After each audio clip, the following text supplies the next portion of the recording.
రామోజీరావు గారు 1995వ సంవత్సరంలో మొట్టమొదటిసారిగా వారిని చూశాను. అప్పటి వరకు ఈనాడు పేపర్ తప్ప వార్తలంటే ఏమిటో తెలియదు మా ఇంట్లో. ఒక మహాప్రస్థానం. మనిషి అన్నవాడు ఎప్పుడో అప్పుడు, అంటే 100 ఏళ్ల ప్రాయంలో ఎప్పుడో అప్పుడు కన్ను మూయాల్సిందే. కానీ ఆ మనిషి తాలూకు విలువ ఎప్పుడు తెలుస్తుంది అంటే, ఎంతమంది వారి కోసం కన్నీరు కార్చారు, ఎంతమంది చూడటానికి వచ్చారు అనేది, వారి విలువ ఏంటనేది తెలుస్తుంది. ఇవాళ నాలాంటి ఎన్నో లక్షల మంది, వేల మంది అభిమానులు వారిని ఆఖరిసారిగా భౌతికంగా, అంటే వారు అక్కడ వారిని చూడడానికి రావడమే చెప్తోంది ఆయన విలువేంటో.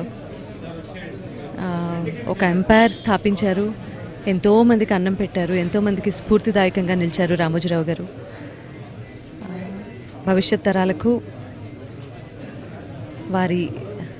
వారు చేసిన పనులు, వారు స్థాపించిన ఈ సంస్థానం ప్రతిదీ ఆదర్శప్రాయంగా నిలుస్తుంది. మాట్లాడుకుంటారు, వేనోళ్ళ పొగుడతారు.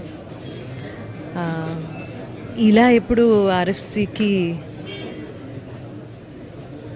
వస్తానని అనుకోలేదు. 90 ఏళ్ళు ఖచ్చితంగా బతుకుతారు వారు అని వారి కుటుంబ సభ్యులతో సహా నేను కూడా అనుకున్నాను. కానీ దేవుడు ఒకటి రాసిస్తాడు, దాన్ని మనం ఎవరూ తప్పించలేము. కాబట్టి వారికి సద్గతి ప్రసాదించాల్సిందిగా భగవంతుడిని మనసారా కోరుకుంటున్నాను. రామోజీరావు గారు లివ్స్ ఫర్ ఎవర్.